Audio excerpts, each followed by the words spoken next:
bent. Nigga, where am I going? Drop the four with my cup, now I'm floating. I can't feel a thing, to be real, I just go through the motions. Where am I going? Nigga, I'm in deep like the ocean. I've been in my bag, everybody around me, I'm ghosting. Where am I going? Drop the four in my cup, now I'm floating. I can't feel a thing, to be real, I just go through the motions. Where am I going? We are going to another episode of HardFoul Radio. This is the show that values time and puts God first. Appreciate everybody for tuning in. As always, this is a wonderful Sunday morning. We are almost over our cold. One day, we'll be healed. It's okay. So, it is obviously a football Sunday, but we are going to start with some NBA topics, so let's get into it. So, nerds and stan culture and a lot of other influences have totally ruined NBA debates. Because NBA debates went from this, who's nicer, who's better one-on-one, who's can we see their skill set, the expression, to, well, who averaged more points per game, and whose peak is higher, and who has this plus minus, and who's won this, who's got the most counting stats, who's got the most accomplishments. For years, that was never how basketball was judged, and that's never how NBA players were judged. People want to say, oh, well, Michael was gifted the greatest of all time title before he even retired the first time. Correct. But that was not just based on the fact he won 3 straight rings. It was the dominance and the fashion in which he did it. It was the fact Michael Jordan looked like he could fly. It was the fact that Michael Jordan was on a different athletic plane than the rest of NBA players. When people keep saying, on Twitter right now, there's all these highlights of, ooh, look, this guy's doing a MJ layup. Ooh, this guy's doing an MJ layup. Yes, Michael Jordan were doing these layups in the 80s. That's 40 years ago. Do you get the difference? So when we actually compared great NBA players, you can just see dominance. Now, dominance can look different from player to player. The way Michael Jordan was dominant is not the way that prime Shaquille O'Neal was dominant. Their stats aren't measurable. The way they played isn't comparable. But the way they were dominant, you can just see it. This is why when people, in my opinion, when purists and guys who have, some sense about this, when they discuss the NBA, there's 3 guys who have separated themselves from the world. And that's Michael Jordan, LeBron James, and Kobe Bryant. And it has nothing to do, for the people that are actually true fans, true purist lovers of the sport, it's not just who's got the most rings. It's not just who has the most points, because LeBron has the most points, but people would tell you LeBron's not a better scorer than either of the other two. Michael has the most rings, and some people would say LeBron's won with less. Hell, I would tell you Kobe's won with less, because, that go look at his 09 and 10 Laker teams doing it back-to-back and compare him to what Jordan had with those Bulls and compare him what LeBron's had for most of his title runs. But those guys and a handful of others, prime Shaq, I think Steph is now into that conversation with how much he separated himself as a shooter from everybody else. Those are what we look at as dominant greatest players ever. And a new guy has officially entered the conversation. Nikola Jokic, I don't care about just the counting stats. I don't care about the advanced metrics. I don't care about the numbers whatsoever. And I'm aware of what he's doing statistically. He's leading the league in rebounding. He's leading the league in assists. And he's top 5 in scoring. It's incredible from a center. And he's even playing better defense than when he first got into the league. And even when he first became a true superstar guy on our radar. But what Jokic is doing, you could just watch the game. You don't have to see numbers. You don't have to see the counting stats. And you just watch him dominate teams night in, night out. He feels impossible to deal with. You play great defense, cool. He played better offense. You played not good defense, okay? Now he's just running over you, and the Nuggets are going to win this game going away. To give an advanced metric in the defense of Jokic, the Nuggets this year, when Jokic is on the floor, have the highest offensive rating in NBA history, and without him, their rating would qualify for the worst in NBA history. If you want one, if you need your advanced stats, you need your advanced metrics. And with all of these guys who are truly dominant, it shows, and this is something that you can't really put into words or, give a definitive reason for, but almost every all-time great has a team or a player that he just dominates more than the other people that he's already dominating. Michael dominated the Cavs. And in some essence, you could say the Eastern Conference during his true peak. LeBron, we know about LeBronto when he was dominating the Raptors. Kobe in his division in the Western Conference, pretty much every team not named the Spurs. All-time greats just have just a way of tormenting a team. And Jokic torments the Lakers. They have no answer for him. Now, nobody really has an answer for Nikola Jokic, but the Lakers extremely struggle in this fashion, and due to the size of their brand, it's a lot more noticeable. They just can't do anything with him. 12 of the last 13 games, the Nuggets have won. Davis has one career win against him. He just, again, you don't need to know that he went for 30, 11, and 9 to know that he dominated the entire game. No one could deal with him. He was better than everybody on the court by a mile. And now we have to ask ourselves, how high can Jokic actually get in this conversation? Now, at the end of the day, the way the world is now, he's obviously going to have, his peak stats are going to be there. His peak stats are already 3 MVPs in 4 years, an NBA championship. His peak stats can be up there with almost anybody. He's going to need some of the longevity stats to win over current NBA fans. I believe as long as he stays healthy, he'll get there. So the last thing he really needs is more titles. And I believe the Nuggets absolutely could win a title this year, and I believe as long as he's in this stretch of his prime, they are a title contender every single year. But I also want to stress, and this is maybe the most impressive thing about Jokic, even if he doesn't win the amount of titles that Kobe, Mike, LeBron did, could we just look at his teammate comparison? So, people love to say when we argue those three guys, and especially LeBron and MJ when they get argued about, is what was the quality of their teammates? Because we give LeBron a lot of credit for 07, as we should, because we believe he made the NBA Finals with a lower than quality or lower than regular NBA Finals level team. Valid. But then, people don't want you to take that away when he's winning titles with D-Wade and Chris Bosh, who coming into the season, Chris Bosh was a top 10 power forward. D-Wade was one of the top 10 players in the game prior to injury. And the Heat had obviously made all these other moves for complementary players. We don't want to use that to say, oh, well, now that title is quote-unquote less impressive. Nor do we want to take the Lakers title away because he had Anthony Davis and the other acquisitions, Dwight Howard, etc. We don't want to take that away from him. Mike had obviously Scottie Pippen, Dennis Rodman during the second repeat. Kobe obviously had Shaq and then Powell. Out of everybody I just named, they're all better than Nikola Jokic's second best teammate at any given time, which is Jamal Murray.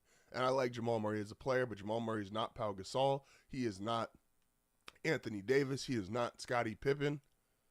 He is not the D-Wade, Chris Bosh, the guys LeBron had in Miami. And so Jokic is dominating like this without a true second superstar, which even if he doesn't meet there quite in the title department to get into that top 5, top 6 conversation, his peak, his dominance, and when we really look back at it, because almost all the all-time greats, especially in the NBA, have played with another all-time great. Go look at Bird and his Celtics teams. Magic had Kareem. Again, we just talked about Kobe, Shaq played together. Jordan, Pippen played together. LeBron, D-Wade. All these guys have had, and if you want to go even further, some guys even got both, where Kobe and Shaq had each other as teammates, and they had Phil Jackson as a coach. Tim Duncan had Ginobili and Parker, and Greg Popovich as a coach. I'm not sure Michael Malone's going to be a Hall of Famer, one of the greatest head coaches ever. I don't know if Jamal Murray is going to be anything more than just a borderline all-star point guard.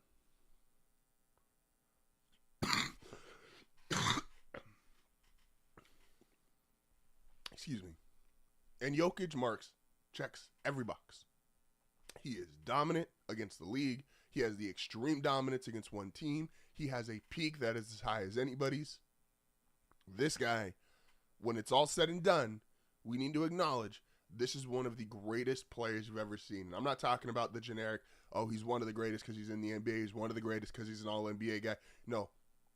This guy is one of the all-time greatest players we will ever see in the history of basketball, and I'm talking about top 5, top 10. Transitioning from that, talent is a hell of a thing. And there's a bunch of little quotes and most of them are corny about what people do with talent and talent's wasted on talentless people and all these things, because talent and character are truly different. And a lot of people that are extremely talented don't always have the character to help match their talent and fulfill everything that we believe they could do. There's also a lot of people that just aren't as talented that are bitter. And that's where a lot of those quotes come from. But sometimes they're true.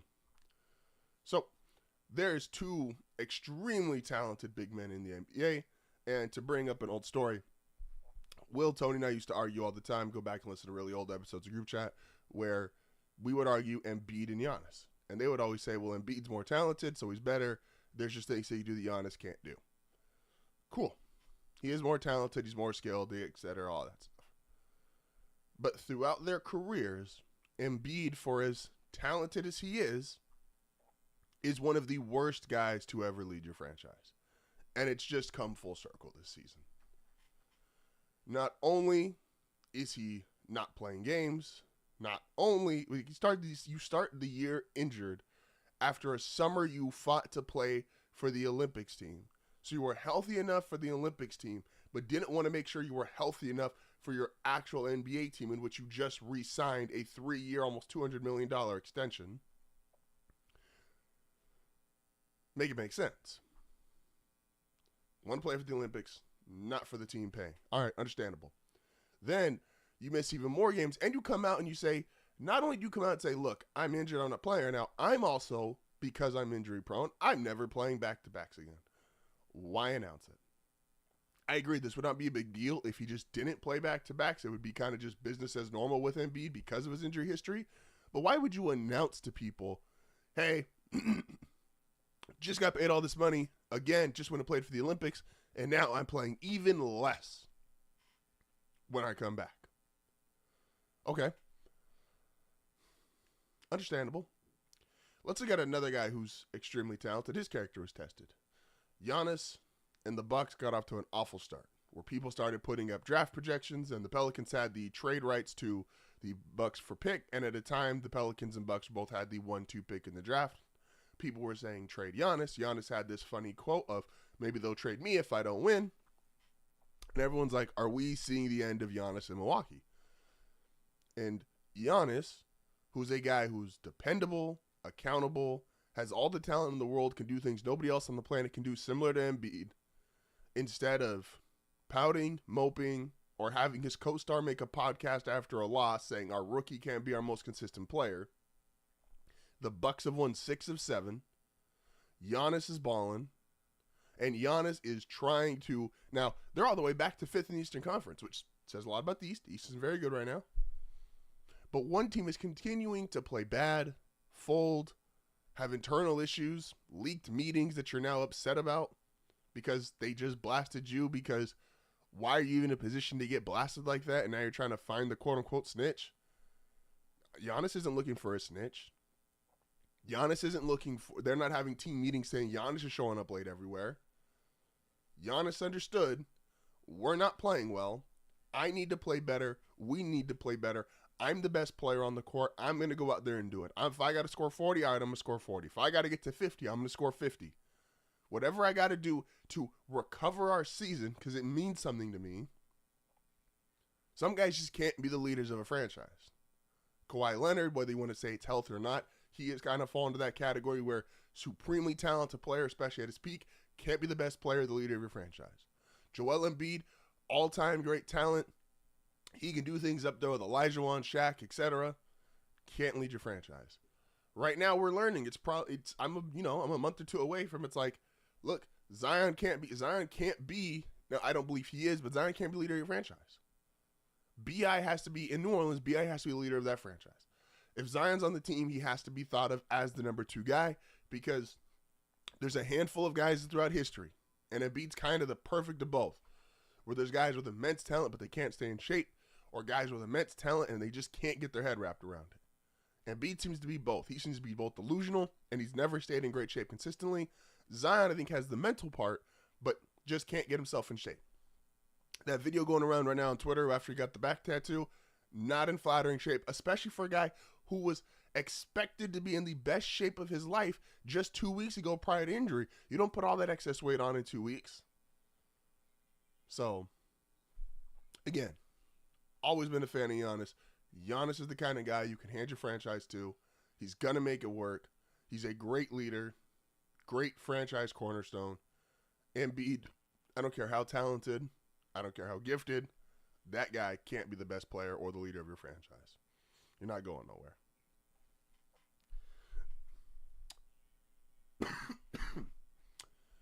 Trying to recover from this illness. It is Sunday, so obviously when we come back from the break, a lot more football to talk.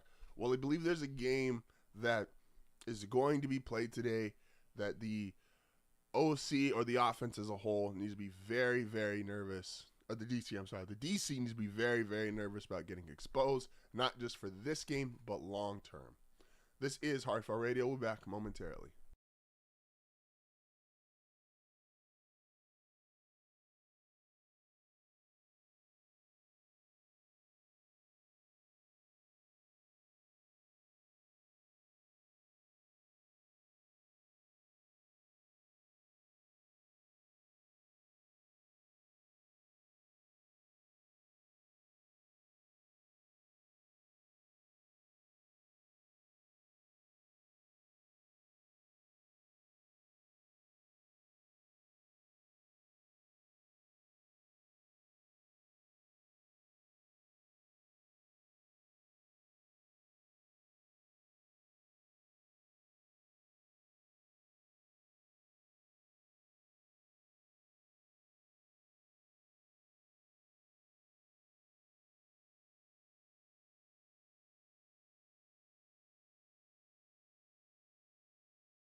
their owner is impatient, crazy, and irrational. Because I like Shane Steichen as a head coach. I do. I'm not as familiar with the general manager. I'm not going to really quote, how good or bad he is. He has gotten guys like a Quentin Nelson. If Anthony Richardson did develop, he's gotten a Michael Pittman. So he's, I believe, with who the overall talent on the roster, general manager, good enough at least. Especially when you have someone like Shane Steichen as your head coach.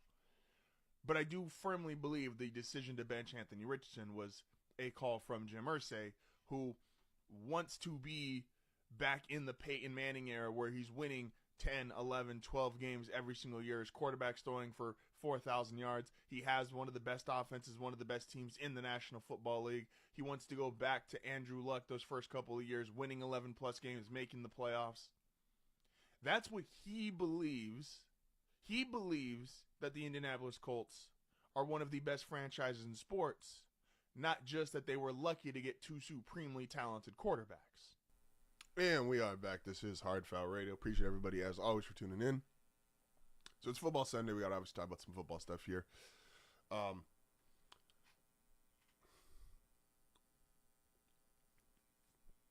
Excuse me. Sorry. Trying to clear my throat here a little bit. Hopefully we'll be over this sickness soon. So there's games that do matter more than others for a handful of reasons. There's games that matter more because they're in division, and those are kind of easy to point out. There's games that matter more because your team can't afford to lose more games. They're just not, they're not good enough, and they need to win every game out to get into the playoffs, stuff like that. That's easy to figure out.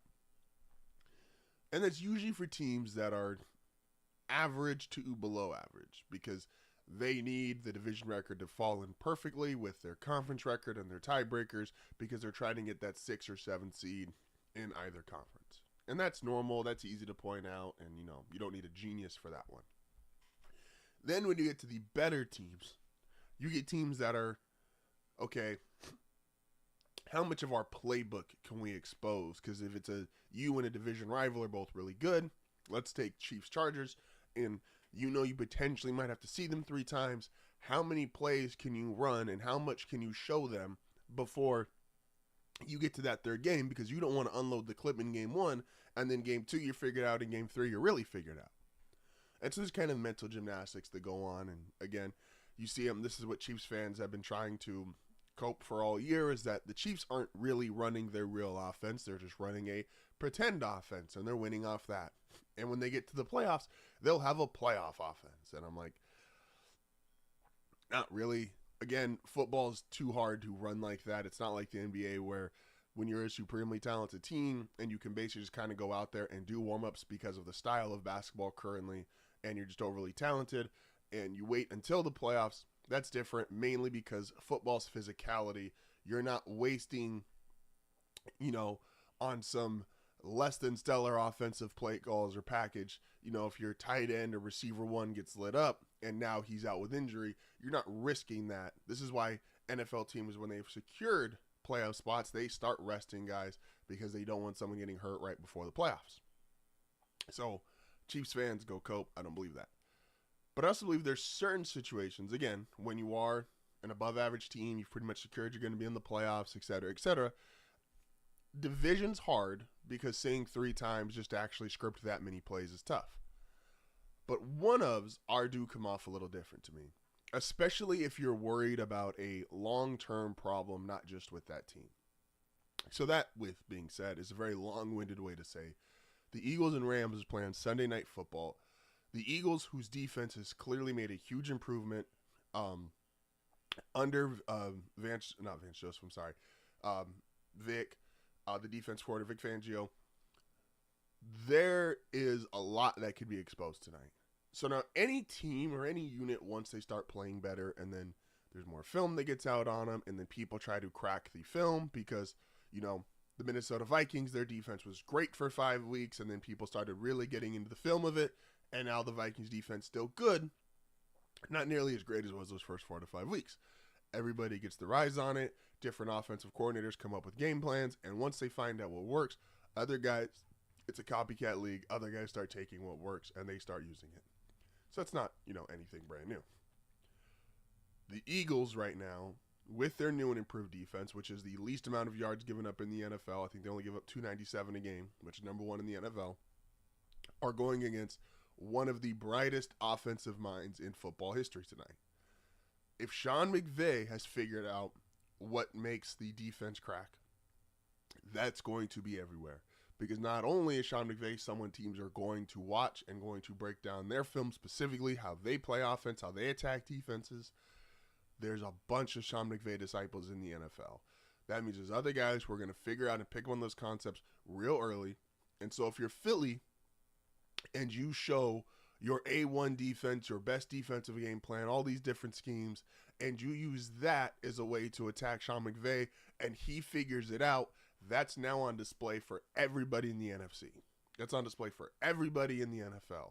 And we saw how bad this defense got once they were exposed last year. Everybody took advantage of them. They weren't a good defensive team, and that culminated in the way they lost to the Bucs in the playoffs.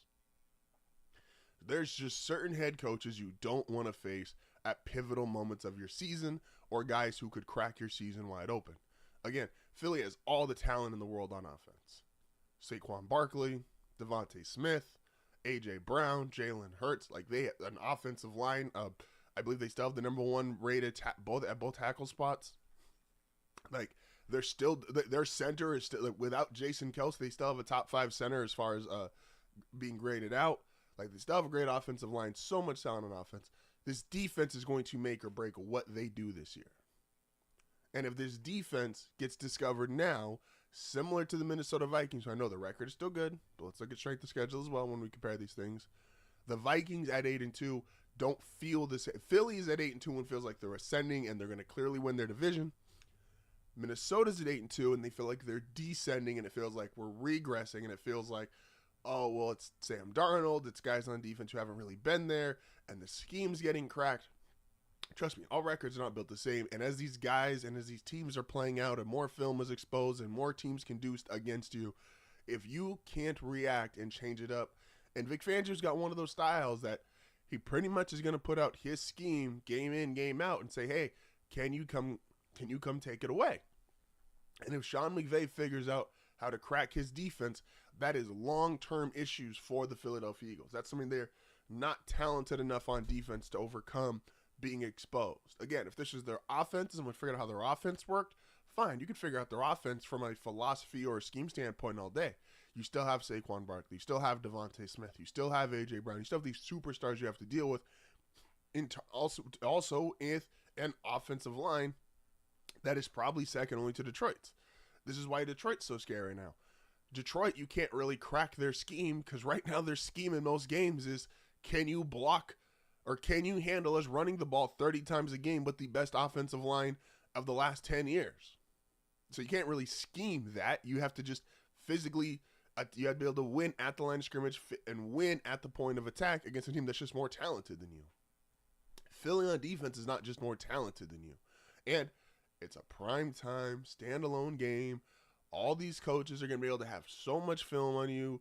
Everybody's going to see it's, and stuff when it gets really obvious, it's bad because then the fans pick up on it. And trust me, if fans have picked up or Chris Collinsworth is calling you out for, oh, you're playing too much cover 2, too much cover 3, they're breaking down this, they're attacking this player. Trust me, the good offensive minds in football, the McVays, the Shanahans, the McDaniels, the Sean Paytons, Andy Reid, it means you're basically dead on arrival if you have to play these guys in the playoffs. And so, big game for not just standing reasons. So, if Philly really wants to win this game, because the Rams are 5-5, they make sure they beat the Rams, but they don't totally unveil their defense or play a different style tonight versus everywhere else. Don't let McVay get time to read your defense. And if you can knock the Rams to 5-6, the likelihood of you seeing them later in the year is less. And again, if you show them a different defense, you give them less film and less stuff to put on tape. So, big game tonight, obviously Sunday Night Football, Eagles-Rams, but not for the reason I think of just standard win and loss. What is a big deal for win and loss is the 49ers, and here's the thing, guys. we're going to have a real conversation about the 49ers, who I was just dead wrong on this year. I thought they were going to be the best, one of the two best teams in the NFC. Again, I've said it all year. It's the first year I didn't have them in my power rankings. How good they are on paper versus how good they are on the field has not translated. Obviously, yes, they've had a bunch of injuries, I'm aware, but they're still underperforming tremendously. Now, where it's really interesting with the 49ers is who plays quarterback today, or how the quarterback plays. Excuse me. Brock Purdy is out, so no Brock, and that means so let's just get this out really quick. There we go. So 49ers, they're going to Green Bay, and no Brock Purdy, so Brandon Allen is going to play, and how Brandon Allen plays today is going to be huge for the 49ers long term. Now, all the insiders are saying they're going to sign Purdy. No one knows what the deal of the contract extension looks like yet, but if it goes a typical quarterback play, then it's obviously going to be something in the $40-50 million a year range, even if he doesn't quite touch Dak at 60. And almost everybody on the planet believes that's an overpay for Brock Purdy, especially when you know the other players on this roster and you understand that means they're going to start getting peeled off immediately and quickly. But Purdy, if Brandon Allen comes out and plays well, why does Purdy get paid? Like, at some point, this question has to be answered. If Kyle Shanahan can truly take any quarterback and make any quarterback look like how he made Brock Purdy look, like how he made Jimmy Garoppolo look, like, what if this is a longer-term injury for Purdy and they bring in Daniel Jones and Daniel Jones looks competent in the 49er system? Why pay Purdy? Someone's going to do this one day. And I don't know if it's going to be the Niners. I'm not wishing anything bad on Purdy. I'm not trying to be mean to him. But at some point, someone is going to do this where they don't pay their star quarterback. They're not going to pay him. And they're just going to allow him to hit free agency. And they're going to say, hey, look, is what it is. We think we're good enough with or without you. We think we're good enough because we're just going to employ a team and a style that can have 3 or 4 all-pros on offense, 3 or 4 all-pros on defense, and we're just going to make it work with whatever 7th-round quarterback. Now, I think Purdy's better than just any 7th-round quarterback. I think that's obviously been proven. But if Brandon Allen comes and plays well, if Purdy has a long-term injury and Allen either continues to play well, if they bring in a Daniel Jones, why pay Brock? Man, the sickness is kicking my ass. Oh my gosh. Yeah. One more thing, and then we'll be right back.